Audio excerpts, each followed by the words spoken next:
O Mahabharata, de Krishna Dvaipayana Vyasa. Livro 5. Prajagaraparva. Capítulo 37. Mais conselhos. 17 tipos de homens. Vidura disse: ó filho de Vishitravirya, Mano, o filho do alto criado, ó rei, falou dos seguintes 17 tipos de homens, como aqueles que golpeiam o espaço vazio com seus punhos, ou procuram curvar o arco vaporoso de Indra no céu, ou desejam pegar os raios intangíveis do sol.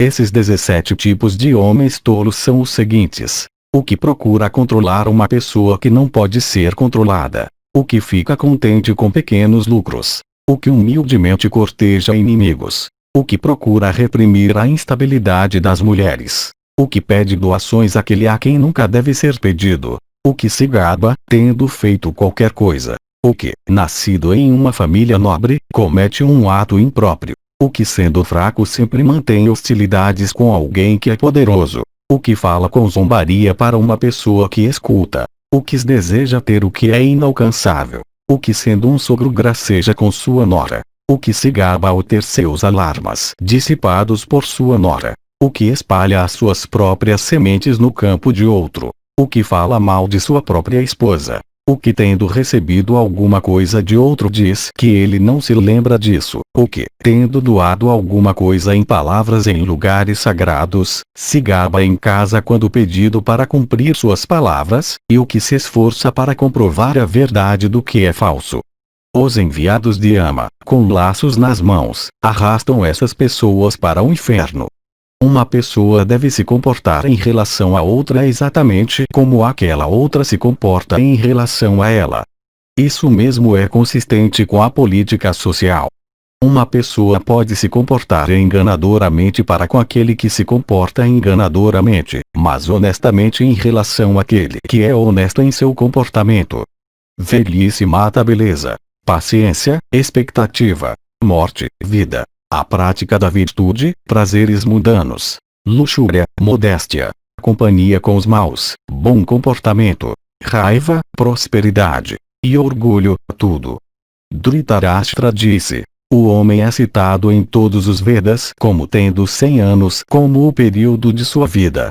Por que razão então nem todos os homens alcançam o período concedido? Vidura disse: excesso de orgulho, excesso em palavras, excesso em comer, raiva, o desejo de prazer, e dissensões internas. Essas, ó rei, são 6 espadas afiadas que cortam o período de vida concedido às criaturas. São essas que matam os homens, e não a morte. Sabendo disso, seja abençoado aquele que se apropria da esposa de alguém que confiou nele, aquele que viola a cama de seu preceptor, aquele Brahmane, ó Bharata, que se torna o marido de uma mulher Sudra, ou bebe vinhos, aquele que domina Brahmanes ou se torna seu patrão, ou tira as terras que o sustentam, e aquele que tira as vidas daqueles que se entregam pedindo proteção, são todos culpados do pecado de matar Brahmanes. Os Vedas declaram que contato com esses requer expiação. Aquele que aceita o ensino dos sábios, aquele que conhece as regras de moralidade, aquele que é generoso, aquele que come tendo primeiro oferecido alimento aos deuses e pitris, aquele que não inveja ninguém, aquele que é incapaz de fazer alguma coisa que prejudique outros, aquele que é grato, sincero, humilde e erudito, esses têm êxito em alcançar o céu. São muitos, ó rei, aqueles que podem sempre falar palavras agradáveis. O orador, no entanto, é raro, como também o ouvinte, de palavras que são desagradáveis, porém medicinais. Aquele homem que, sem considerar o que é agradável ou desagradável para seu mestre, mas mantendo somente a virtude em vista diz o que é desagradável, mas medicinal, realmente contribui para a força do rei. Por causa de uma família um membro pode ser sacrificado. Por causa de uma aldeia, uma família pode ser sacrificada. Por causa de um reino uma aldeia pode ser sacrificada. E por uma alma, a terra inteira pode ser sacrificada. Uma pessoa deve proteger sua riqueza em vista das calamidades que podem lhe acontecer. Por meio de sua riqueza um homem deve proteger suas esposas, e por meio de sua riqueza e esposas ele deve proteger a si mesmo. Desde tempos muito antigos é visto que o jogo provoca brigas. Portanto, aquele que é sábio não deve recorrer a ele nem de brincadeira. Ó descendente de Pratipa, no momento daquele jogo eu te disse: ó rei, isso não é apropriado. Mas, ó filho de Vishitravirya, como remédio para um homem doente, aquelas minhas palavras não foram agradáveis para ti. Ó rei, tu desejaste derrotar os filhos de Pandu, que são como pavões de plumagem multicor, uma vez que teus filhos são todos como corvos. Abandonando leões, tu estás protegendo os chacais. Ó rei, quando chegar a hora, tu terás que sofrer por tudo isso. Aquele mestre, ó majestade, que não dá vazão ao seu desgosto com servos leais que zelosamente buscam o seu bem conquista a confiança de seus servos. Realmente, os últimos aderem a ele mesmo em infortúnio. Por confiscar os privilégios de um empregado ou parar seu pagamento um homem não deve procurar acumular riqueza, pois até conselheiros afetuosos, privados de seus meios de vida e prazer se voltam contra ele e o deixam, em infortúnio. Refletindo primeiro sobre todas as ações intentadas e ajustando os salários e concessões de empregados com sua renda e gastos, o rei deve fazer alianças apropriadas, pois não há nada que não possa ser realizado por alianças. Aquele oficial que, compreendendo inteiramente as intenções de seu mestre real, cumpre todos os deveres prontamente, e que é respeitável e dedicado ao seu mestre, sempre diz o que é para o bem de seu mestre, e que está totalmente familiarizado com a extensão de sua própria força e com aquela também daqueles contra quem ele possa estar engajado, deve ser considerado pelo rei como seu segundo eu.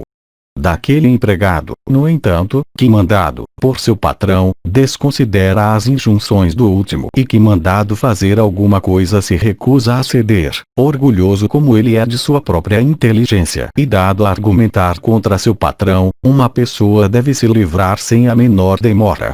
Homens de erudição dizem que um empregado deve ser dotado destas 8 qualidades, isto é, ausência de orgulho, habilidade, ausência de procrastinação, bondade, limpeza, incorruptibilidade, nascimento em uma família livre da mácula de doença, e palavras significativas.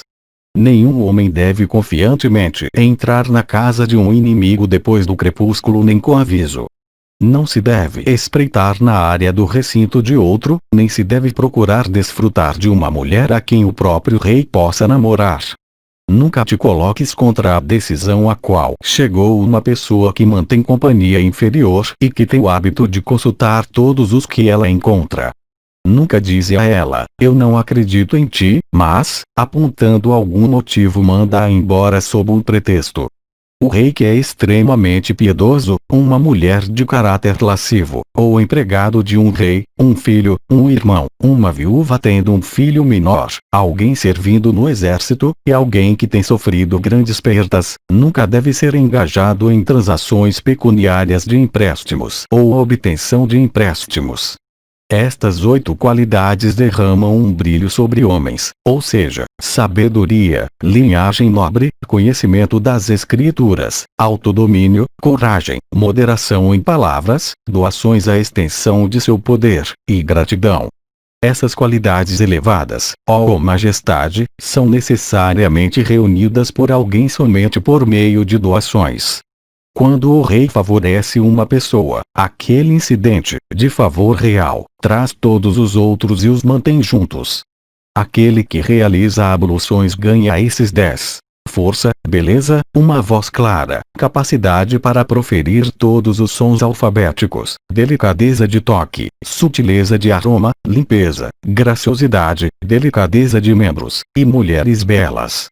Aquele que come frugalmente ganha estes 6. Saúde, vida longa, e bem-estar.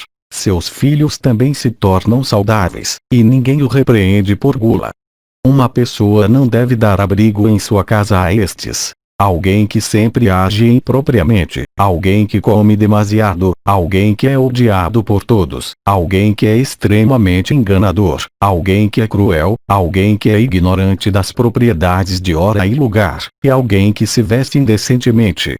Uma pessoa, embora aflita, nunca deve solicitar um avaro por esmolas, ou alguém que fala mal de outros, ou alguém que não conhece os shastras, ou um habitante das florestas, ou alguém que é astuto, ou alguém que não respeita pessoas dignas de consideração, ou alguém que é cruel, ou alguém que habitualmente briga com outros, ou alguém que é mal agradecido.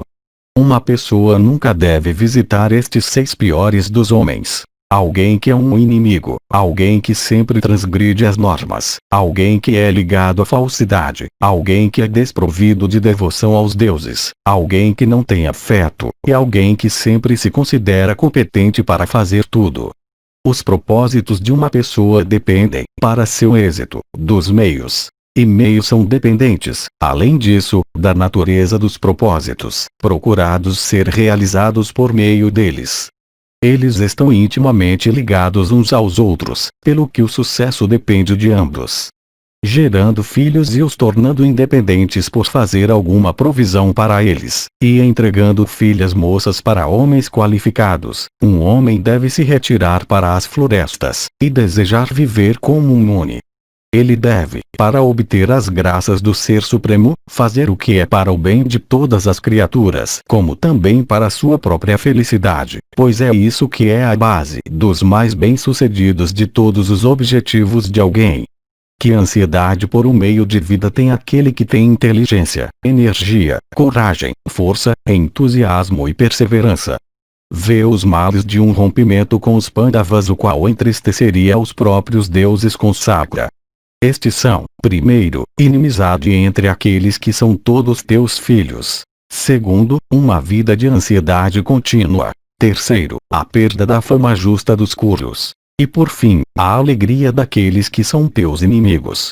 A ira de Bhishma, alto do esplendor de Indra, de Drona, e do rei Yudhishthira consumiriam o mundo inteiro, como um cometa de grandes proporções caindo transversalmente na terra. Os teus 100 filhos e Karna e os filhos de Pandu podem governar juntos a vasta terra com a faixa de mares. Ó rei, os Dhritarashtra's constituem uma floresta da qual os Pandavas são, eu penso, tigres. Ó, não derrubes aquela floresta com seus tigres. Ó, não deixes os tigres serem expulsos daquela floresta. Não pode haver floresta sem tigres, e nem tigres sem uma floresta. A floresta abriga os tigres e os tigres guardam a floresta. Aqueles que são pecaminosos nunca procuram tanto averiguar as boas qualidades de outros quanto averiguar os seus defeitos. Aquele que deseja um maior êxito em todas as questões conectadas com lucro mundano deve praticar a virtude desde o início, pois verdadeiro lucro nunca está separado do céu. Aquele cuja alma está dissociada do pecado e firmemente fixa na virtude compreendeu todas as coisas em seus estados naturais e adventícios. Aquele que vai atrás de virtude, lucro e desejo em épocas apropriadas obtém, neste mundo e no outro, uma combinação de todos os três. Aquele que refreia a força da raiva e da alegria, e nunca, ó rei, perde sua razão sob calamidades, ganha prosperidade. Ouve-me, ó rei. Homens são citados como tendo 5 diferentes tipos de força. Dessas, a força de braços é considerada como o tipo mais inferior. Abençoado sejas tu, a aquisição de bons conselheiros é considerada como a segunda espécie de força. Os sábios dizem que a aquisição de riqueza é a terceira espécie de força. A força de nascimento, ó rei, que uma pessoa adquire naturalmente de seus pais e avós é considerada como o quarto tipo de força. Aquela, no entanto, ó Bharata, pela qual todas essas são obtidas, e que é a principal de todas as espécies de força, é chamada de força de intelecto. Tendo provocado a hostilidade de uma pessoa que é capaz de infligir grande dano em uma criatura semelhante, uma pessoa não deve acumular confiança do pensamento de que ela vive longe da outra. Quem que seja sábio poderia colocar sua confiança em mulheres, reis, serpentes, seu próprio patrão, inimigos, prazeres e período de vida? Não há médicos nem remédios para alguém que foi atingido pela flecha da sabedoria. No caso de tal pessoa, nem os mantras de Oma, nem cerimônias auspiciosas, nem os mantras do Atharva Veda, nem algum dos antídotos de veneno tem nenhuma eficácia. Serpentes, fogo, leões, e parentes consanguíneos, nenhum desses, ó Bharata, deve ser desconsiderado por um homem. Todos esses são possuidores de grande poder. O fogo é uma coisa de grande energia neste mundo. Ele espreita na madeira e nunca consome até que seja aceso por outros. Esse mesmo fogo, quando tirado por fricção, consome com sua energia não somente a madeira na qual ele se esconde, mas também uma floresta inteira e muitas outras coisas. Homens de linhagem nobre são exatamente como o fogo em energia. Dotados de clemência, eles não mostram sintomas externos de ira e são quietos como fogo na madeira. Tu, ó rei, com teus filhos és possuidor da virtude de trepadeiras, e os filhos de Pandu são considerados como árvore sala. Uma trepadeira nunca cresce a menos que haja uma árvore grande para se enrolar em volta. Ó rei, ó filho de Ambika, teu filho é como uma floresta. Ó majestade, saibas que os Pandavas são os leões dessa floresta. Sem seus leões a floresta está fadada à destruição, e os leões também estão fadados à destruição sem a floresta para abrigá-los.